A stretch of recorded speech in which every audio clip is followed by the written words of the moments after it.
All right, let me see here. Was Warlords of Draenor really bad? Really that bad of an expansion? Am I gonna get mad watching this video? Like, am I gonna get angry watching this video? Because I think that there's a pretty big possibility that could happen. All right, here we go.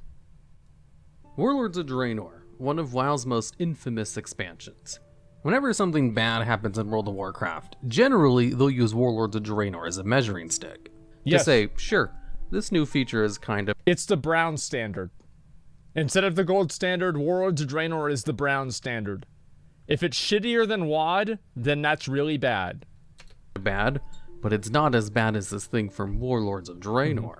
And to an extent, it deserves some of that criticism. Yes. Blizzard themselves even apologized for the expansion. They should have. But was it really that bad? Yes! When Warlords of Draenor first launched, you might be surprised to hear that it set records for returning players. There was almost nothing but positivity about the expansion online. Once people were able to play the game anyway. Although rocky launches aren't exclusive to Warlords of Draenor. So why... Every game has bad launches now. Like, there's almost never a game that comes out that doesn't have a completely scuffed launch. So I'm not worried about that at all. Why were people so jazzed about the expansion at first? Look, I'll win. Let's dissect the questing real quick. WoD had this system called Draenor Perks, where when you were leveling up, every 2 levels or so, they would just give you a boost to one of your main damage dealing abilities. That was so cool. Or just something that you'd use all the time. For Shadow Priests, they would get a perk that allowed their Mind Flay to channel 33% faster, which is just straight up a damage boost to one of their main filler spells. They also received a feature which enhanced Shadow Orbs. Warriors got the Whirlwind thing too. It was fucking awesome. Deal for DPS back then. Because it meant it was much harder for them to cap their main resource. I thought this was really cool. They were also given the ability to generate that resource with another skill and allowed to use their main defensive cooldown more often. MM Hunters received a base bonus to their focus by... Dude, these were so cool whenever you leveled up and you actually felt that like you got this new bonus. The perks were great. I was disappointed whenever we lost a few of them. 20. Survival Hunters got a straight up 1 second increase to their explosive shot, which is huge for their main damage dealing ability at the time. Mages got a speed boost after using Blink. Arcane Mages got a buff to the Arcane Blast, which allowed them to cast it faster every time they gained a stack. Nobody plays Basically, Arcane. Every class and spec received huge boosts to their damage or utility while leveling up. That's awesome. And got to keep these boosts for the entire expansion. It was one of the last expansions where your character actually felt stronger as they leveled up, rather than getting weaker.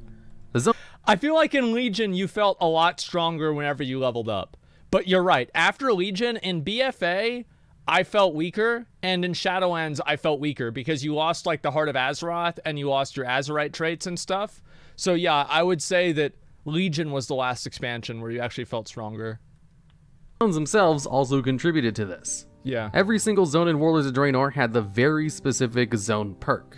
And when you started off in Frostfire Ridge or Shadowmoon Valley, you would get a specific ability that only worked inside the zone in the open world. That was really cool. The default one you got allowed you to basically summon a small army to help you fight something. When you moved over to Gorgon, they would let you choose between 2 abilities. One of them allowed you to summon a mech suit that was actually very effective at mowing down ads. And even gave you the niche ability to fly for a short amount of time. It was a huge legitimate DPS increase to be able to use the Mech Strider 5000. But I would use the Mech Strider to solo the elites. I remember I had like a whole strategy on how I would do it whenever I was leveling up characters. It was so good. Only available to this one zone.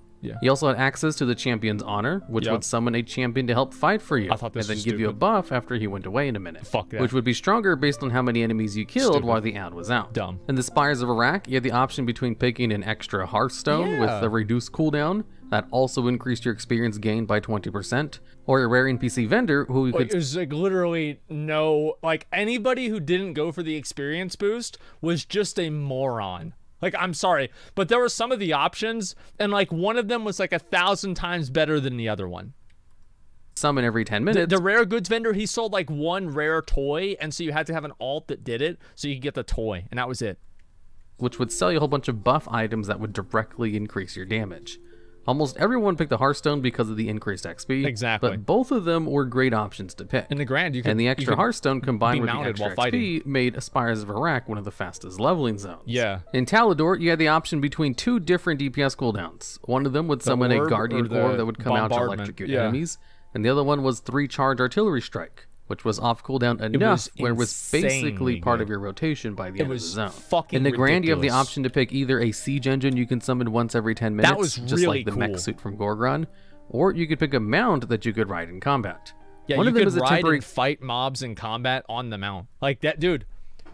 WoD level, dude. WoD. I mean, honestly, man, like WoD leveling was fucking amazing. I really do think WoD, for all the faults that it had, the leveling in Warlords of Draenor was, in my opinion, probably the best leveling in the game outside of Classic. I think that it was better than Shadowlands. It was better than Legion. It was better than any other expansion. It was the best leveling. And also, like, for its time, I think that it was better too, because it was the first expansion that really integrated in-game cinematics into the storylines. And then on top of that, it had treasures that you could find as well. Like by Legion didn't have any treasures that gave you experience except for like 3 of them. And in WoD, you could go for treasures, the rares. You had all these really cool bonus events that you could do. There were the main quest lines. There were the alt quest lines. There were different rares you could kill that would give you quests to turn in. Wrath, dude, you're right. Yeah, there was the Wrath cinematic. Wrath leveling was terrible. Like it was, I don't know if it was terrible. It was the same as BC. Like, it was the exact same as BC. The only difference with Wrath leveling is that you could fly halfway through whenever you were done leveling. So it was like level 77 or whatever. It was, yeah, I guess Wrath was good. Like, yeah, Wrath leveling was okay. But WoD was way better than Wrath leveling. It just was. Like, it was so much more dynamic. There were so many more things that you could do. And I know people can get mad. I know you can get mad. I think WoD leveling was the best leveling the game's ever had since Classic WoW. Wow. I cannot believe that I said that. I cannot believe that I said that, but I really believe it. Cooldown DPS boost. The other one is such an incredible convenience, and I'm sure many people wish they could have it as a default option for leveling. Yeah, I bet. So when it came to the actual combat and leveling in the zones, getting a whole bunch of really strong abilities as you leveled up, as well as getting really strong zone abilities, really made the leveling a lot more fun from just a gameplay point of view. It was so They good. really knocked out of the park with just giving you fun things to do that you're basically only going to use while leveling. Yep. And I'm not sure why they didn't follow up and try to do this again, outside of what they did with the Covenant abilities. They're lazy. But honestly, all of the Covenant abilities are very tame compared to what the zone perks would give you. Although it wasn't just the player's power while leveling, as sure, you were really strong while leveling in Warlords of Draenor, but also, Warlords really went all out with treasures and introducing the bonus objective system. Yes. Where while you're randomly questing, you'll get a bonus objective that pops up, and if you complete it, it will just give you a crap ton of experience. It was so much experience that you could skip leveling normally and just do bonus objectives. It was so cool, man. Like, they completely redid leveling. It was so good. I remember at the beginning of WoD, man, I would try to play the game all day. I was so happy. Same with treasures. There was a whole bunch of treasures littered throughout all of the zones. And while the treasures themselves only gave minor cosmetic items or a little bit of garrison resources, they give you experience. They would also give you about as much experience as completing a quest. Yep. Before Blizzard sometimes later more. On. Leveling through Warlords of Draenor was the fastest old expansion to level through because you could just skip traditional leveling entirely. Yep. By just collecting treasures and bonus objectives. It was so cool. And that was on top of the leveling itself also being excellent. Now, I know Warlords of Draenor gets lots of crap for some of the worst writing of all the expansions, and for how tired everyone was of the garrisons. That's true. But these were both actually really good at the start. While you first build up your garrison, you could recruit followers that would help you out for missions out in the open world. And since the original soft cap was around 20 followers, that meant you had to go out and collect a lot of different people in order to hit that first soft cap. I thought it was cool being able to go out and collect all of the followers. Did you guys like that? Because now the way you get followers is it's like, oh, well, you know what? We just gonna go on over to Torghast and, oh, look who it is. It's the new follower. And that's it. And like now, like then, like there were actual little quest lines that you would do to rescue each follower. There was like one guy that was in a cage. It's like Admiral Taylor and a few other ones. That was cool. Yeah, these were actually like this is like really cool. Yeah, Solaire is a follower. Yeah, you could get Solaire Vanderhall from the you could get the Lunar Fall Inn that would allow you to like to bring in more followers. And most of them were creatures you would find out in the open world that you just help with side quests, which really gave you a lot more of an incentive to want to do side quests. because there wasn't always an option that it might be a follower. Yeah. And since you needed so many of them, more than half the time it was a follower you could recruit. Yep. I don't think WoW has really incentivized doing side quests as much as Warlords of Draenor did. That's true. Because they led to either a new follower for your garrison, you got something good, a huge amount of extra experience with the side objectives, oh yeah, or just a normal big amount of experience for finding a treasure. Even doing the little puzzle that was required in order to get to most of them without flying. And then there was also the story, which was actually pretty good in the leveling experience. Warlords was the only expansion that had full cinematics for every zone, and some of them were very iconic and memorable to this. This is fucking bullshit cinematic. I want to say this right now. Like, I get so mad whenever I watch this cinematic, because Thrall is he's such a bitch, man. Like, he played like such a bitch. It's like, imagine if Garrosh just went out and got a gun and just shot Thrall. Like, instead of like having the fucking the sword fight, he just like, he pulls out his axe and then he pulls out his fucking submachine gun and he just pops that stupid bald ass off.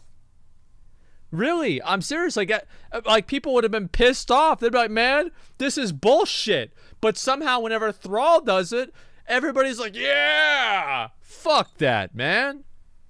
This cinematic was such bullshit. Garrosh should have brought a gun.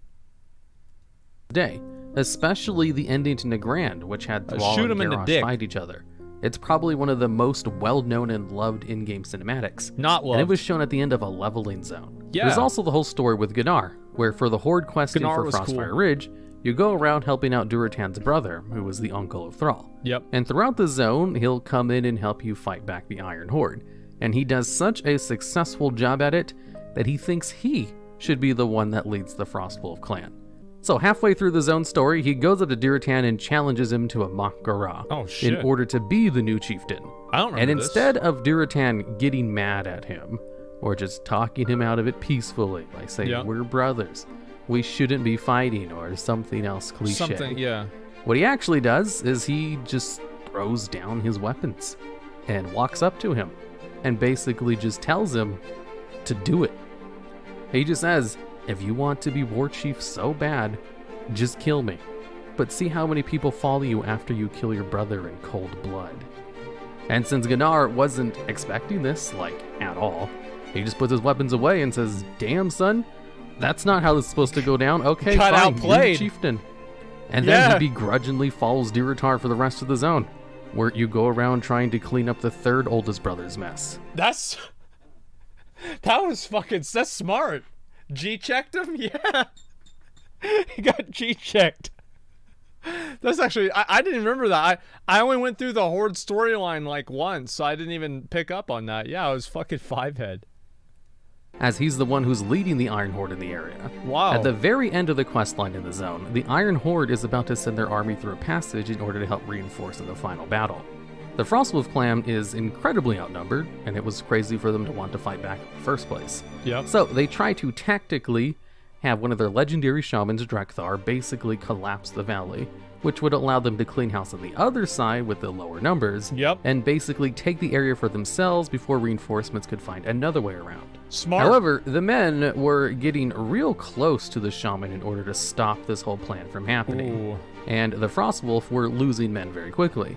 So Durotan knew the only way for them to win was if he took a small group of their most elite soldiers to just basically stall for time, but at the cost of dying along with the rock collapse. And Gunnar held them back and just runs in by himself. And then the cinematic for the zone plays, the fuck? Which details Gunnar's solo suicide charge into the ranks, fighting a battle he knows he can't win, which won them the battle ultimately when they successfully collapsed the valley. That's so badass. This zone has one of the best That's so cool, man. character writings I've seen. It goes from you having to rescue Gunnar when he's shoveling poop in an Iron Horde Dude, he's just popping off. To watching him challenge his brother to a death duel, to seeing him give up his life in order to save him instead. And I was so impressed by this story that I even made a video about Gunnar back in Warlords of Draenor. That's so cool. Specifically to share with everyone else who might See, this is why people used to play the Horde. These stories are why people used to play Horde. Now, why do people play Horde? Like, now they play Horde because it's better racials or some shit.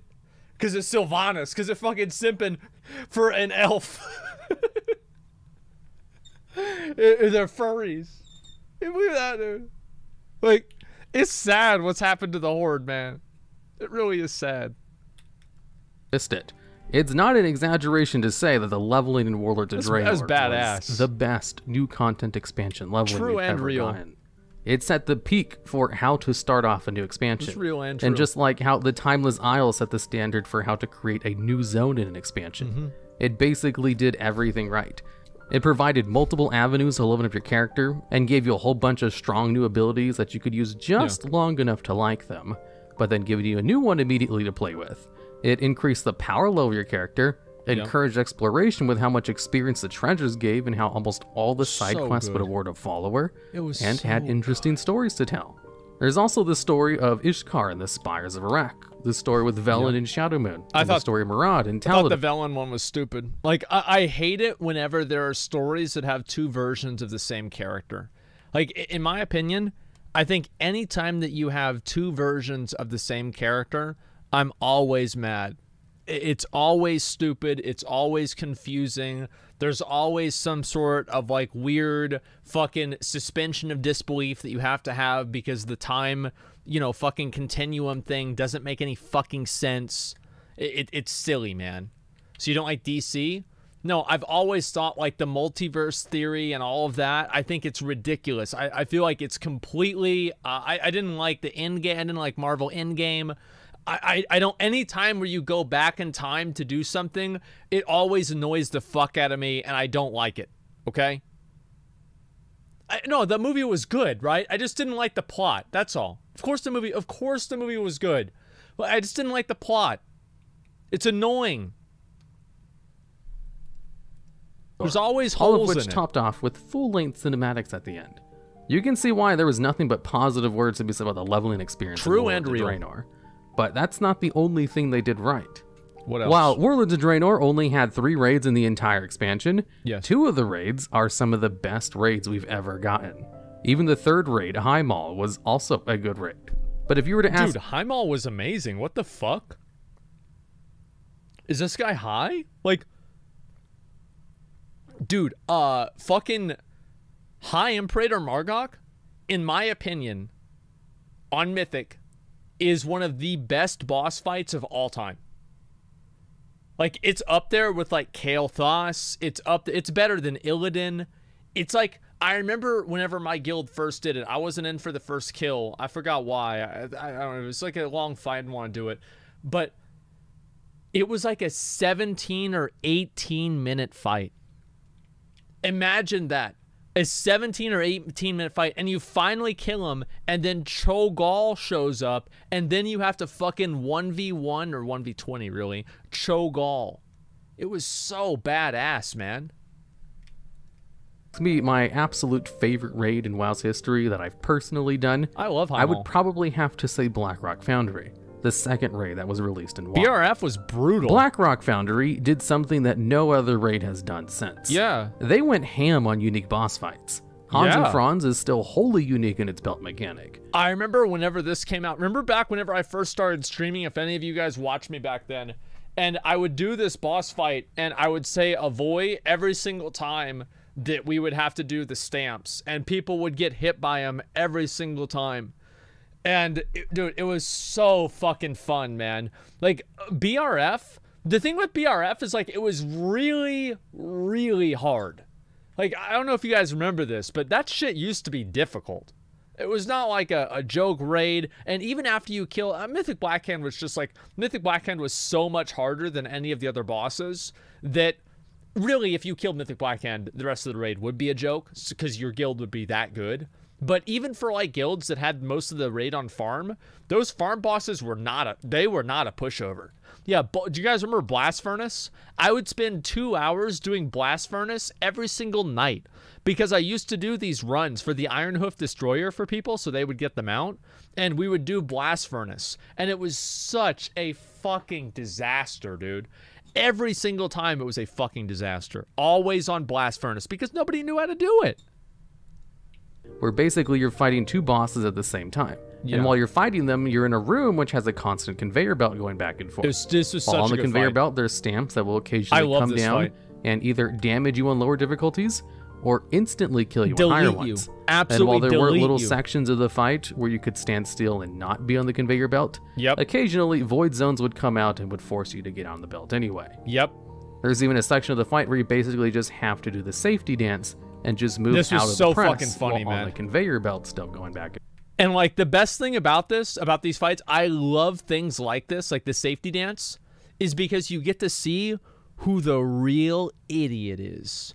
You get to see who the real fucking stupid asshole is. You get to see what the real fucking Dumbo dick sucker dumbass is. And you get to see him, and he's running up and go, and then you see his little corpse. Oh, it was amazing. I love that fight.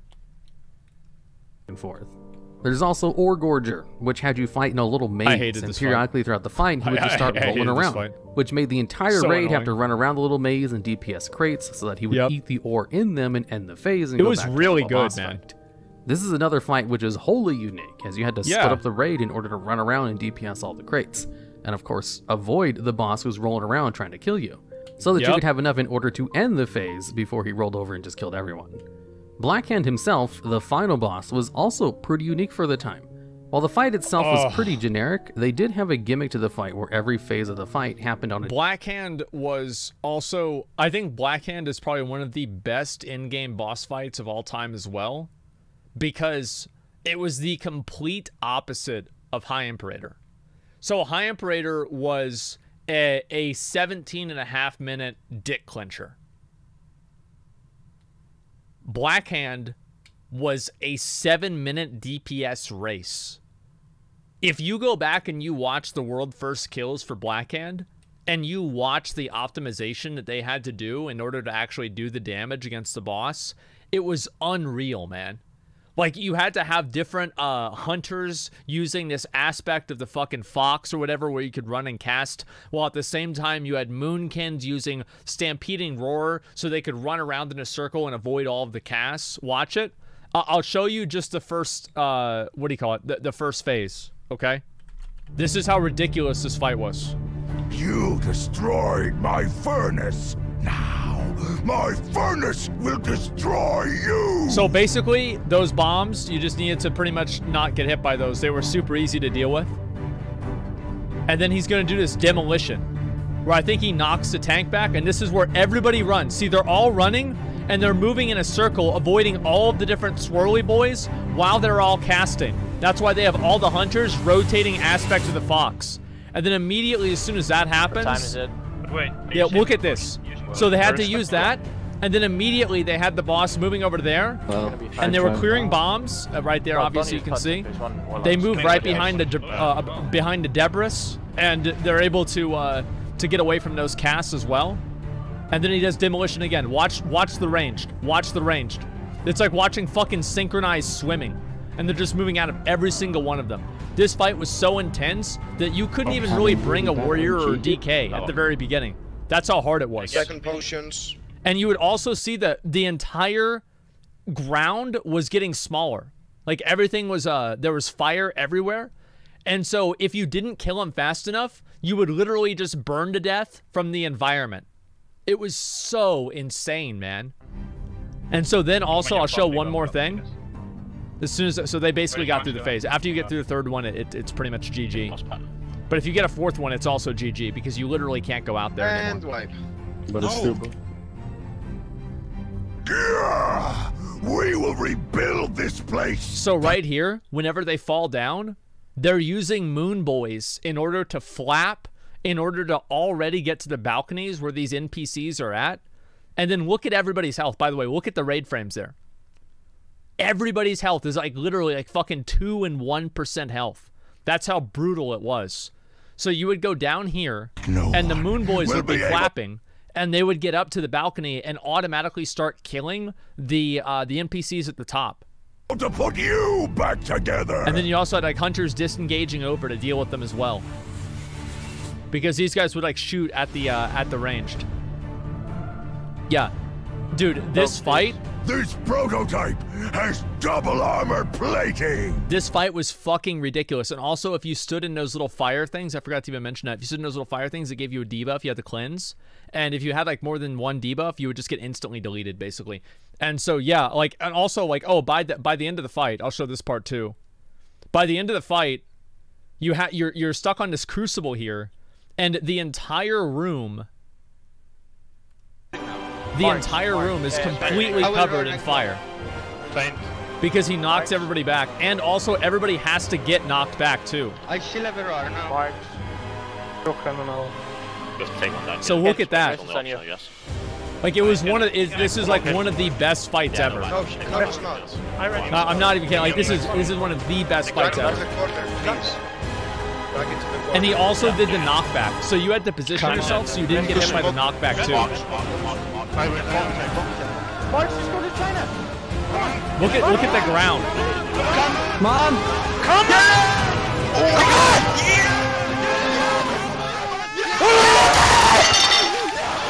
I like how that guy broke a plate.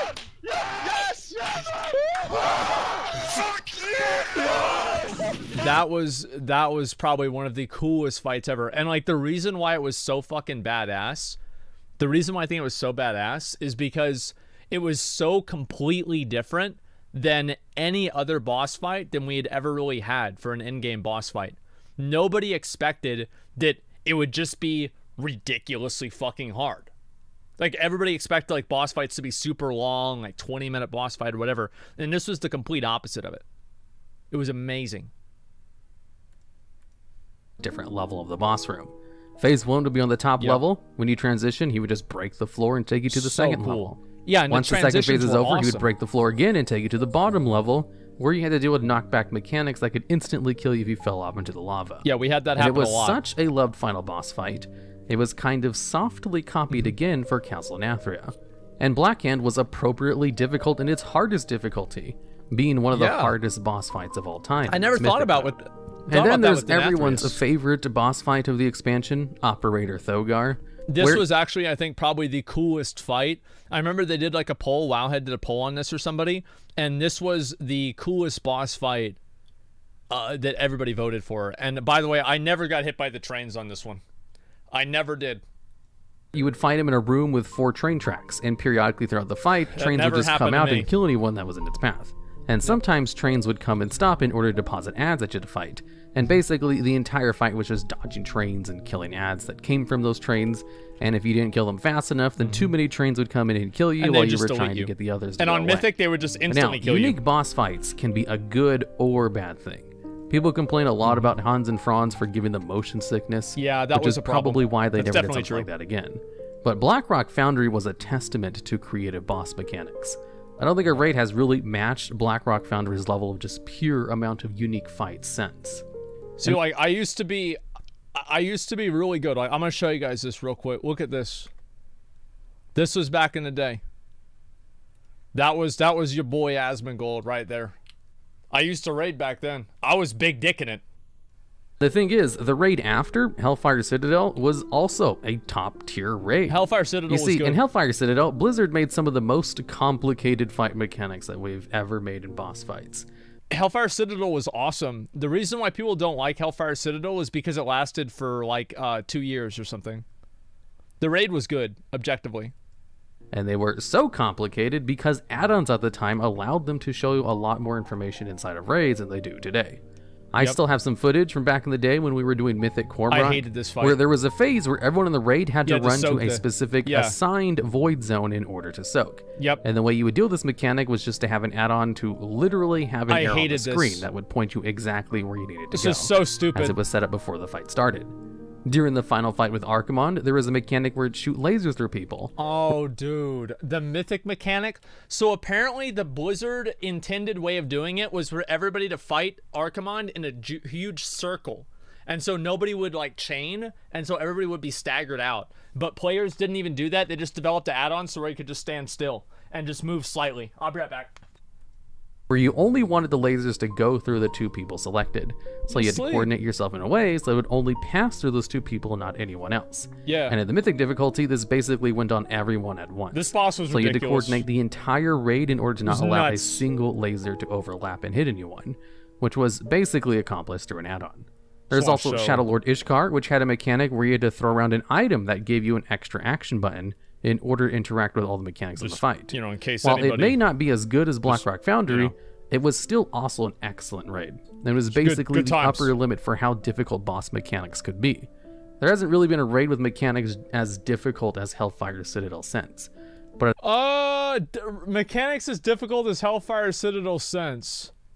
Yeah, Tomb of Sargeras. Yeah, Tomb of Sargeras was fucking ridiculous. Also, Ashar's Eternal Palace was really hard. And I think like Mythic Helya is like 3 3 Hellfire Citadel bosses put together. Like Mythic Helya I thought was awesome. Unat, yeah, well Unat's like 1 boss. Yeah, same as Helya, it's like 1 boss. Vanilla Nax is harder. True, dude. That was whenever the good players played the game. All the good players quit. At the time, they weren't that big of a deal because of how great add-ons were. Yeah. And instead, they were just kind of well-liked.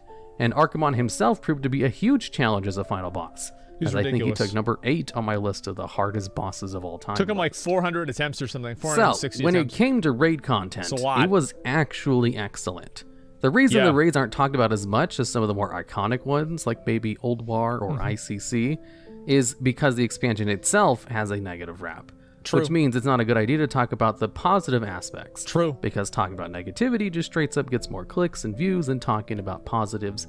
Even if people did talk about the positives, they just aren't heard by as many people as all the negatives. And there's also... I think that generally negativity doesn't... I've always disagreed with the idea that negativity is like fundamentally more attractive to people in some way or another. I've never agreed with that. I think that there's plenty of positive videos that are also very popular, but other than that, yeah, it's generally true. I don't know. You got people like drama, but like also, I mean, look at some of the most popular videos on YouTube. They're like cat videos, and like they're not negative either. So I don't think it's really that simple. Also, lots of features that were introduced in WoD that many people still enjoy to this day. Warlords was the expansion that upgraded the Heirloom tab, which basically allows you to equip heirlooms on brand new characters without having to mail them. Yeah. They also added a tab for toys and tabards, so you no longer need to hold them in your inventory. Warlords also improved the flight path. Before Warlords of Draenor, if you wanted to fly from one place to another, and there wasn't a connecting flight path discovered, then you would be unable to fly there until you got the connecting path. But with WoD, they made it so even if you did not have the connecting flight path, you could still fly to the path you did have.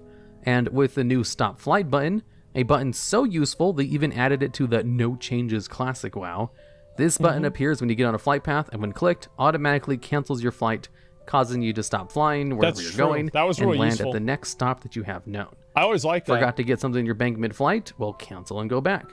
No longer have to wait for your entire flight to finish. They also added a thing called Mercenary Mode.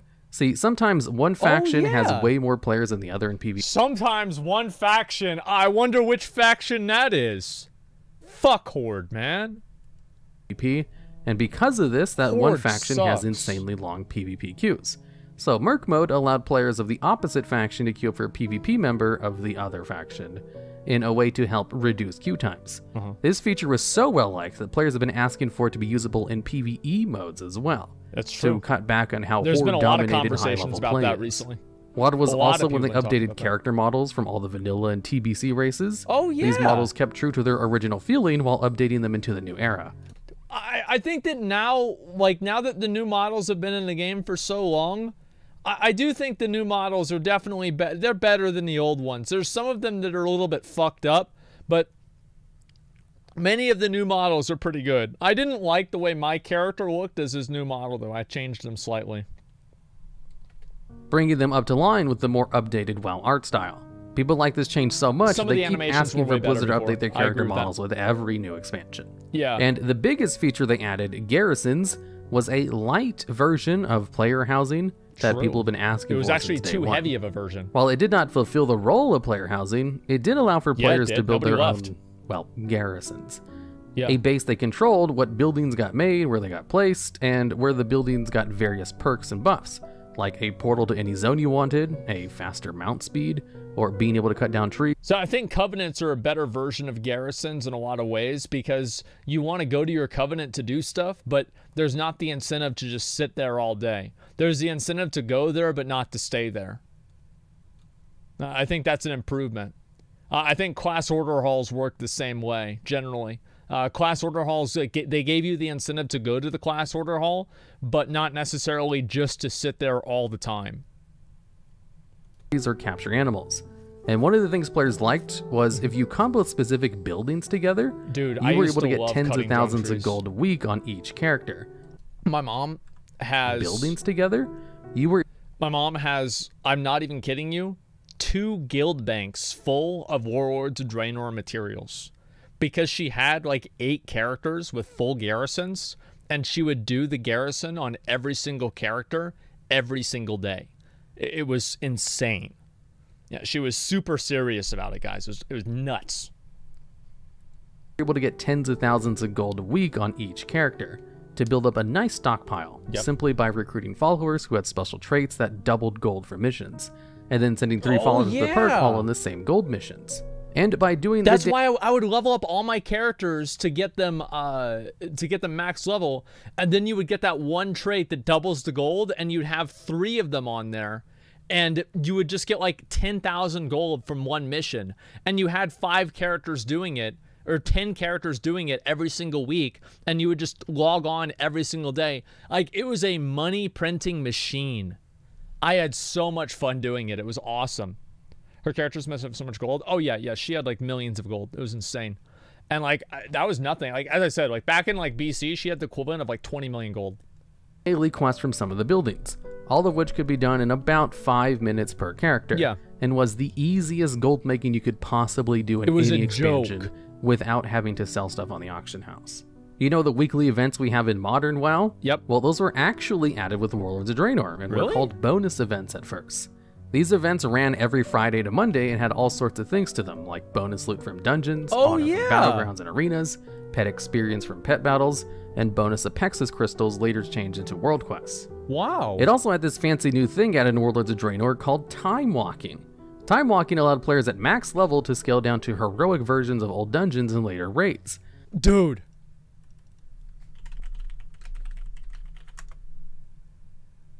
Where is it? Where's my old video about time walking? The big unannounced feature of Warlords of Draenor. What's up, y'all? It's me, it's your boy Asmongold, and today we're going to be talking about something that first time I heard about it opened up a whole can of oh shit. Now, Blizzard just a couple days ago was talking about if they had talked about their big unannounced feature for Warlords of Draenor, and that's because somebody asked them about that. They said no, but I think they've already talked about it. They've talked about it a couple times in interviews, and they've talked about it in posts, blue posts, and I think that I know what it is, and I'm going to tell you guys why I think that and what it is, obviously, right now. But 1 second, I'm going to do something real quick, just so it's realistic. Okay, we're going to be talking about time walking and time walkers, all right? I guessed that shit. I guessed that shit back in 2014. Back in the motherfucking day. 2014. The big unannounced feature of Warlords of Draenor. It launched with Burning Crusade, Wrath of the Lich King, and Cataclysm, filled with dungeons to do, with a currency called Sanguine, Time Warp badges that could be used to buy all sorts of stuff from toys, pets, transmog, and even rep from old expansions. And don't worry, by the way, the bonus events were increased from just the weekend to all week to be the weekly events we have today. Yeah, they're much better. And the time walking currency introduced in this expansion is one of the few currencies that transcends expansions, and is just as valuable as it was back then as it is today. Wow. So with all of these great features of Warlords of Draenor, why does it go down as one of the most infamous expansions? It doesn't have a scrub progression system like Azerite armor. True. It didn't remove the old world like Cataclysm. True. It didn't introduce a controversial race like the Pandaren. True. In fact, it just introduced a whole bunch of features that a lot of people really like. Yeah. It even had borrowed power without anyone knowing it was borrowed power. Exactly. And no one ever complains about the Draenor perks of Warlords of Draenor when discussing things like artifacts, the Heart of Azeroth, or covenants. It seems to be one of the few expansions that did borrow power from the expansions correctly. Yeah, because everybody got it, no matter what. And the final boss would drop a trinket that was so impactful to your class that it was basically like having a new talent. Oh yeah, the Archimon trinket. Dude, you know what I really liked is, remember you had the ring in WoD, and you could choose to use the ring whenever you wanted. So like you could use the ring at the beginning, or like let's say you're gonna go into like the hard phase of the boss and you know your guild sucks at it, and you pop the ring for that phase, you pop everything, and then you skip the phase, you get really, you know, you get past the phase really fast. Dude, the ring was so good. I love the fucking ring, man. Like, I loved the fucking ring. I didn't like how you got the ring, but like using the ring and the usage of the ring and like the way that it functioned was cool. And some of those trinket effects were so good, they basically changed your entire rotation around them. Yeah. So the gear in the expansion one was like that, I think, too. The Armsary one was too. One of the most infamous moments of Warlords of Draenor was definitely its patch 6.1. The selfie In patch. this patch, it's one of the few major content patches which added the least amount of new content, allegedly. It basically just added a whole bunch of minor things, like the mentioned heirloom upgrade, a few things for Garrisons, a couple of new toys, and Twitter integration. Well, the thing is, like, this was right, like, you gotta remember, this is back in 2014, so, or 2015, I guess, yeah. And this was right whenever social media and video games started getting that integration, where you had, you know, like you could connect your Twitter account to something in a video game. And, you know, WoW players are boomers, okay? Like, we're all fucking boomers. And there's the one thing that boomers hate is change. People hate change. So whenever they see their beloved game that gets selfies, which back then, like, selfies were still, it was still, like, nowadays, you can take a picture of yourself in public, and nobody, it's, like, socially acceptable to do that. But back in the day, going and taking pictures of yourself in public was kind of fucking weird. Because people didn't really get it, right? Nobody was, like, connected to the internet all the time. People didn't understand that. It's like you see somebody taking a picture of themselves, like, what the fuck? And so anyway, now it's not as weird. It's more socially acceptable. But back then, like, so then not only is Blizzard adding in fucking the selfie thing, but they're enabling it in the game. And then you take the selfie and you put it on the worst place ever. Twitter. It's still weird? No, it's completely different. Like it's much more socially acceptable now than it was back then. Like don't fuck with me here. Everybody knows what I'm saying. Yeah, people mauled it out over this thing. They mauled it the fuck out.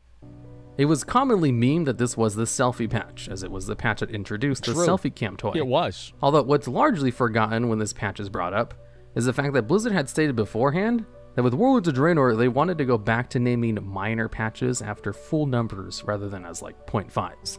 Normally, when they had a minor patch, they would just add a 0.5 to the end of whatever the current patch was. Yeah. So currently, as of making this video, Shadowlands is in its patch 9.0.5. Yeah. And that's because they did a minor patch update, which added a couple of new features. But nothing major like a new raid or dungeon. Yeah. If Blizzard named the patch which introduced the Valor system as patch 9.1, for example, people would get really mad because they're used to numbered patches being big. As 9.0.5, no one cares about that. Patch 6.1 was them. Well, they had this was the same as it was back all the way in like, except in vanilla. Like every expansion has that. Like the big numbered patches were the big patches where like crazy shit happened. Yeah, I mean, like that's all. I think that the way they do patches and the way they announce them now is better, and the way that they label them is better. Because if you see like patch, you know, 9.2 or 9.1, it's like, oh shit, it's a big patch. But if you see 9.0.5, it's like, okay, this is a minor patch. I think that the denotation is a better idea. Trying to go back to just naming content updates that don't have something major with just full numbers, as this is something they used to do in Vanilla WoW and the Burning Crusade. In the Burning Crusade, patch 2.2 was literally just adding the voice chat integration.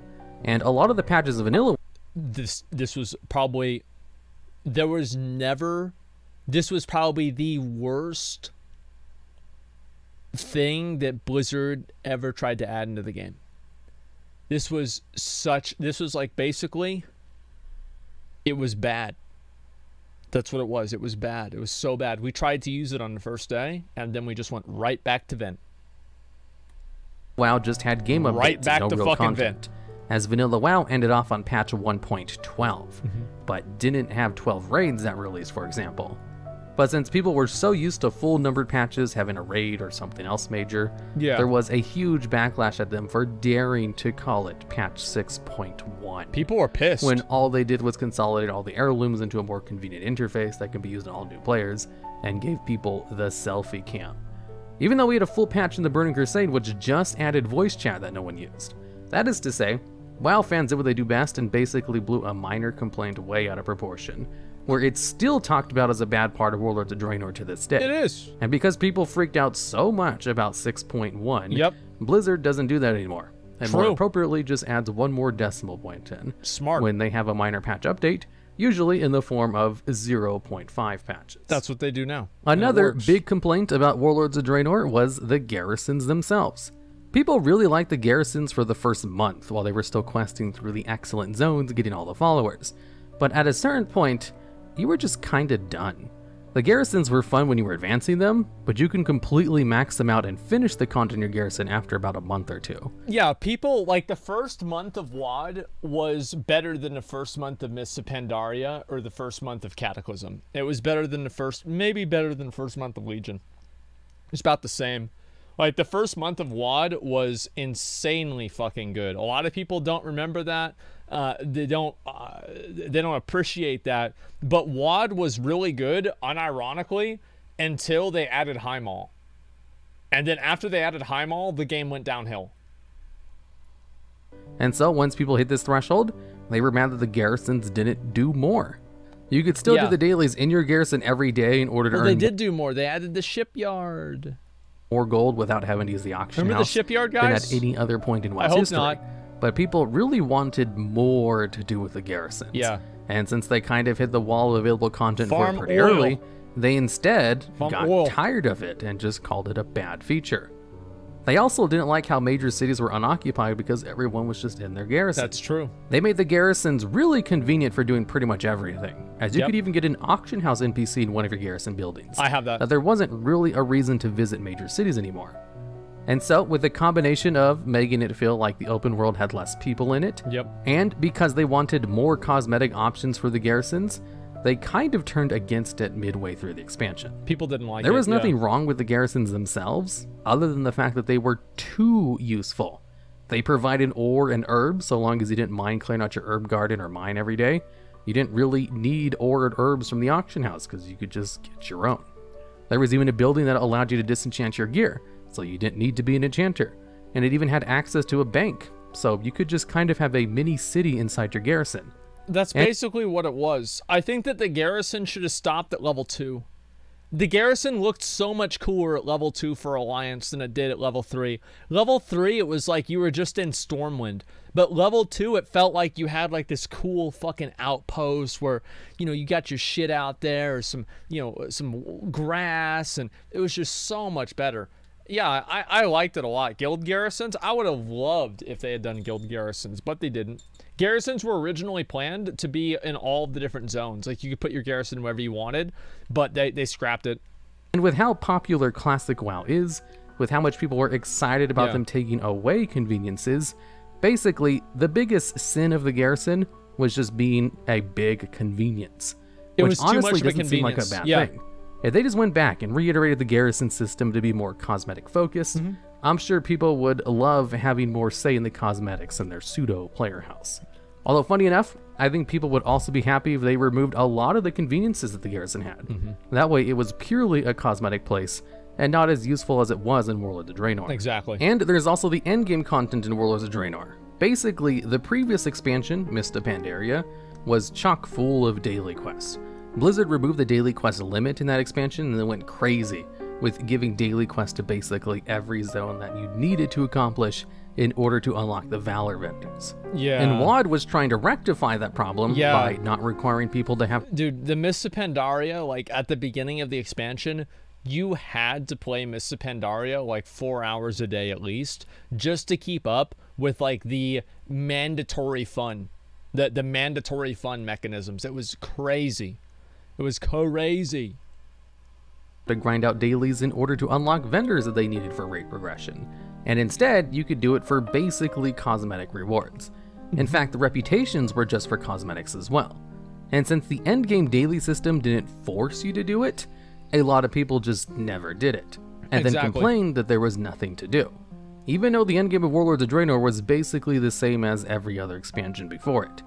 I'm gonna have to say, the WoD endgame was complete garbage. Like, it was so bad.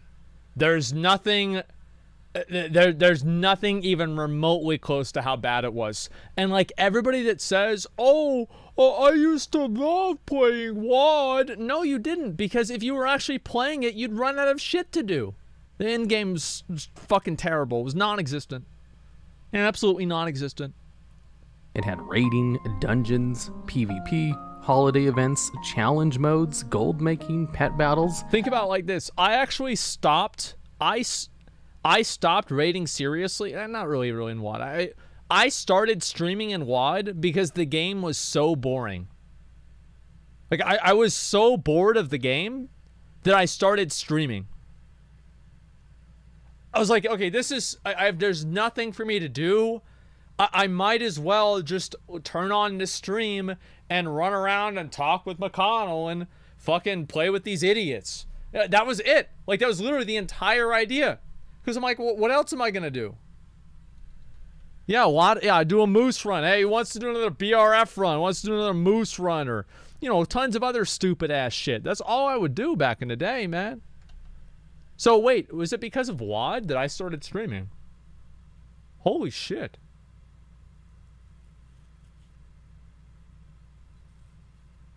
Wow. WoD made you. It was actually not true. Back in Mists of Pandaria, I did one stream where I went live at like 2 in the morning and I soloed Nefarian. And I soloed Heroic Nefarian in Mists of Pandaria. I just barely killed him. And I celebrated by putting on a Burger King cardboard crown.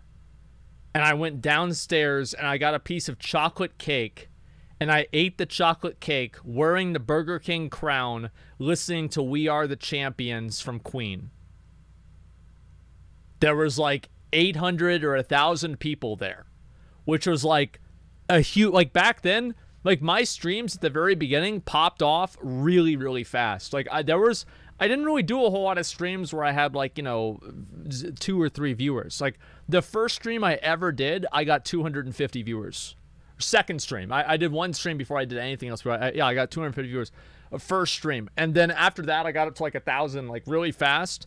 And then like by the end of WoD, after like maybe a few months of streaming, I was getting like 5 to like, I almost got 10,000 viewers a few times, like back then.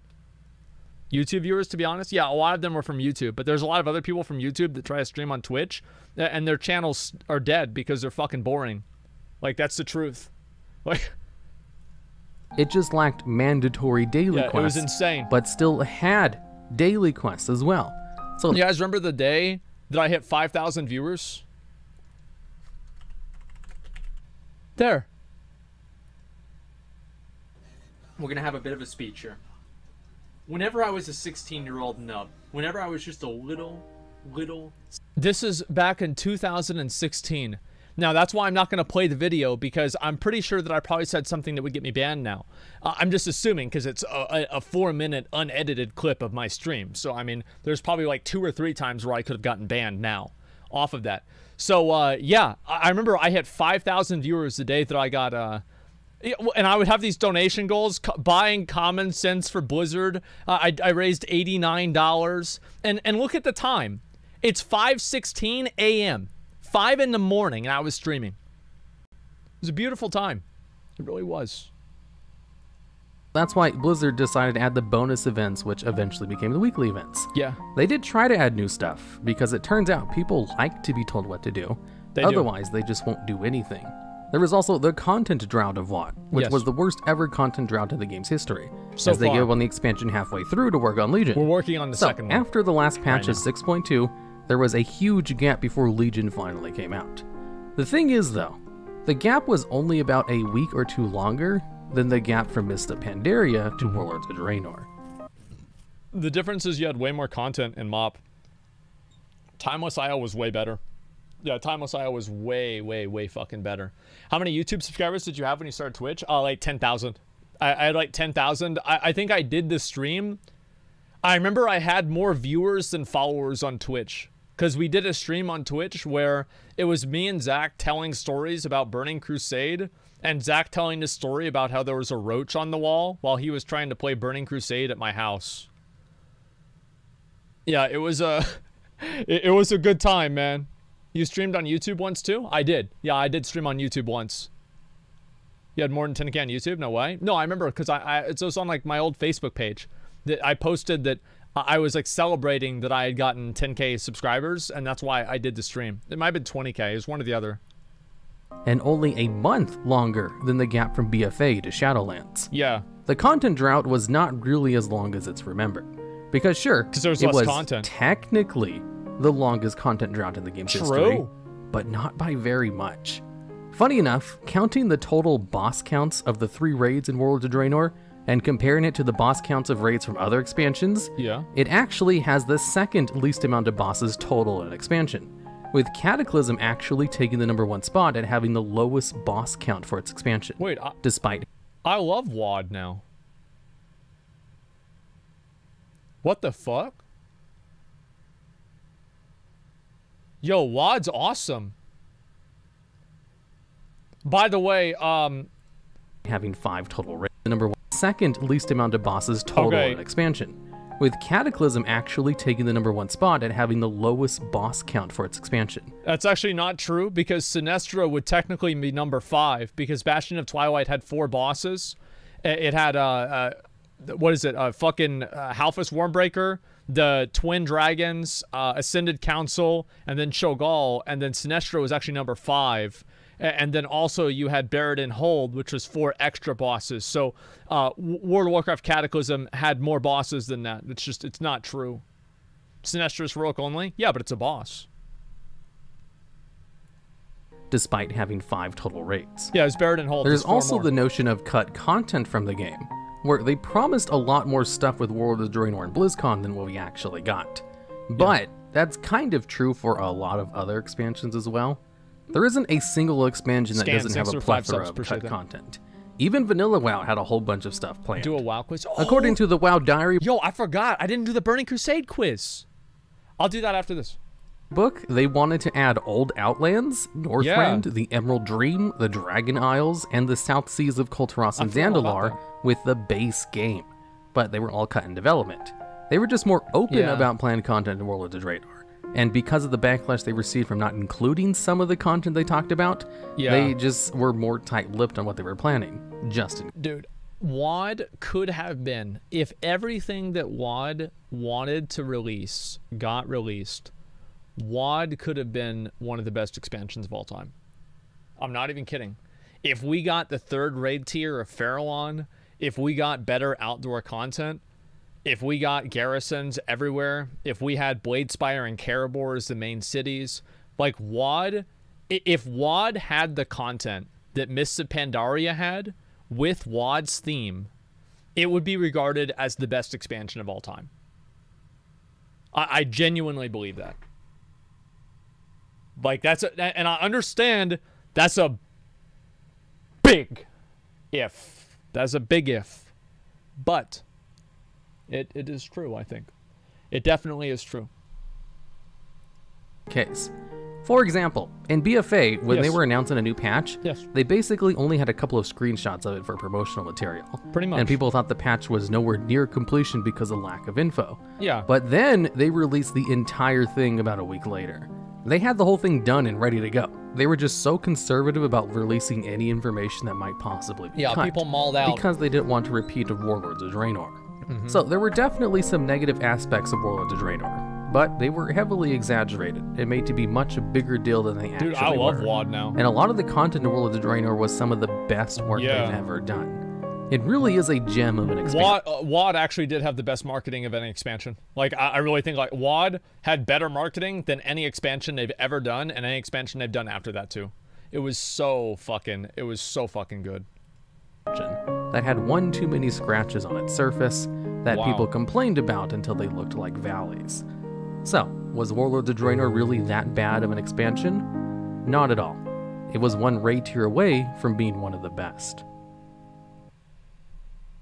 What the fuck? I love WoD now. What the fuck? Oh my god. This is... I might have to lay down in a little while, man. Like, I'm getting stressed out about this. This is upsetting me. So I like WoD. Check date for the video. April 1st.